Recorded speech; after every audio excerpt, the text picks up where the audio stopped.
नफरत से प्यार तक भाग 3। थोड़ी ही देर में अजय और न्यूटन साहिल दोनों हॉस्टल पहुंचे और अजय ने अपनी बुक्स साइड में रखी और अपने गिटार को हाथ में लेकर बड़े प्यार से सहलाया और फिर उसे बजाने लगा। यह देख न्यूटन अजय के पास आता है और उससे बोलता है, अरे वाह, तुम्हें गिटार बजाना भी आता है। गजब पार। अजय आश्चर्य से न्यूटन की ओर देखता है और बोलता है, इसमें गजब क्यों? नहीं मतलब तुम पढ़ाई में इतने अच्छे हो तो पढ़ाई करने में ही पूरा दिन निकल जाता होगा और फिर भी इतना अच्छा गिटार बजाते हो, जबकि इतना अच्छा गिटार बजाने में काफी रियाज की जरूरत होती है, तो यह तो गजब ही हुआ ना, न्यूटन ने अजय को बोला। फिर अजय न्यूटन से कहता है कि नहीं यार, गजब नहीं है इसमें कुछ, क्योंकि वो क्या है ना, गिटार बजाना तो मुझे बचपन से ही अच्छा लगता है, तो बचपन से यूरोज बजाया करता हूँ तो इसलिए प्रैक्टिस हो गई है। अच्छा एक बात पूछूं? न्यूटन अजय से पूछता है। एक नहीं दो पूछो, अजय मजाकिया अंदाज से न्यूटन को बोलता है। फिर न्यूटन अजय से बोलता है, नहीं नहीं एक ही पूछनी है, वो मैं यह पूछ रहा था कि गिटार को बजाने से पहले मैंने देखा कि तुमने उसे बड़े प्यार से सहलाया, ऐसा क्यों? किसी खास इंसान ने दिया है क्या?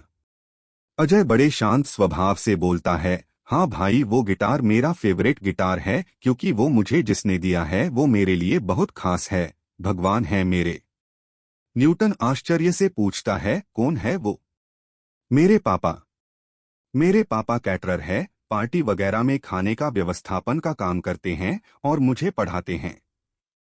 यह गिटार उन्होंने मेरे जन्मदिन पर गिफ्ट में दिया था। उनको चाहे कितनी भी मेहनत करनी पड़े पर वो हमेशा मेरी विश पूरी करते हैं, मुझे पढ़ाते हैं, इसलिए वो ही मेरे लिए सब है, वो ही मेरे भगवान हैं। इसलिए मुझे जॉब करनी है जिससे मैं अपने पापा की थोड़ी हेल्प कर सकूं। न्यूटन हम्म। अब अगले दिन न्यूटन और अजय दोनों कॉलेज के लिए निकलते हैं और थोड़ी ही देर में कॉलेज पहुंच जाते हैं। तभी न्यूटन के फोन पर किसी का कॉल आता है। न्यूटन कॉल उठाता है और बोलता है, हेलो। हाँ हाँ पहुंच गए, अभी आते हैं वहां। ये सुन अजय न्यूटन से पूछता है, किसका कॉल था? वो हमारी चंडाल चौकड़ी हमारा वेट कर रही है। राज का कॉल था, कैंटीन में बैठे हैं सब। फिर न्यूटन और अजय वहां जाते हैं। तभी अचानक सामने से बड़ी तेजी से भागती हुई रिया कही जा रही थी, जो कि अजय से टकराती है। वो गिरने ही वाली थी कि अजय ने उसे पकड़ लिया और गिरने से बचा लिया। क्या क्या प्रॉब्लम क्या है तुम्हारी? हमेशा मेरे रास्ते में आ जाते हो और कोई काम वाम नहीं है क्या? रिया ने बड़े गुस्से से अजय से कहा। फिर अजय ने रिया को छोड़ दिया, जिससे रिया जमीन पर गिर गई। प्रॉब्लम मुझे नहीं, प्रॉब्लम तो आपको लगती है कुछ। वैसे मैं तो अपने रास्ते से जा ही रहा था, आप ही आकर अचानक से मुझसे टकराए, तो कुछ बोलने से पहले थोड़ा सोच लिया करो मैडम। ओके। अजय एटीट्यूड से रिया की बात का जवाब देता है। यह बोल अजय और न्यूटन वहां से कैंटीन की ओर चलते हैं और रिया भी मुंह बिगाड़कर वहां से चली गई। क्या यार न्यूटन, इस लड़की की प्रॉब्लम क्या है? ना जान ना पहचान मुझे हमेशा करती रहती है। हैरान, एक बार क्लास में सर के क्वेश्चन का आंसर ही क्या दे दिया, ये तो पीछे ही पड़ गई। अजय परेशान होते हुए बोलता है। न्यूटन अजय से बोलता है, कोई नहीं यार, जान दे उसे, वो तो है ही ऐसी सिर चढ़ी, किसी की नहीं सुनती। उससे बहस करने में कोई फायदा नहीं है।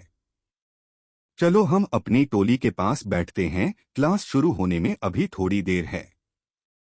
फिर वो दोनों कैंटीन में पहुंचते हैं और सबको हाई हेलो बोलते हैं और वहां बैठते हैं। अजय रोहित को देखता है और मजाकिया अंदाज से बोलता है, ओए रोहित, के अभी से शुरू कर दिया खाना? ब्रेक के लिए भी कुछ बाकी रख यार। ब्रेक में भी खाएंगे ना, इतने से थोड़ी पेट भरेगा। उसी स्वभाव से रोहित भी अजय को जवाब देता है। सब हंसने लगते हैं और बोलते हैं, इस रोहित का ना कुछ नहीं हो सकता। अजय हंसते हुए, वैसे वो हिना कहीं दिखाई नहीं दे रही, झगड़ा वगड़ा करने गई है क्या? सना, लेडी गूगल नहीं यार, वो आज कॉलेज ही नहीं आई है। बोल रही थी उसे कहीं फैमिली फंक्शन में जाना था। अजय हम्म। राज अच्छा तुम बताओ राज क्या चल रहा है। हॉस्टल अच्छी लगी। सब मैनेज हो गया। कोई दिक्कत तो नहीं रही। अजय नई नई सब मैनेज हो गया कोई दिक्कत नहीं। वैसे ये हमारा न्यूटन तो है ना मेरे साथ वर्टिकल बार। राज हाँ ये तो है। सब थोड़ी देर बातें करते हैं फिर बेल बजते ही सब क्लास में पढ़ने के लिए जाते हैं। इस कहानी का पार्ट 4 देखने के लिए अभी सब्सक्राइब करें और कमेंट में जरूर बताएं आपको हमारी कहानियां कितनी पसंद आती हैं।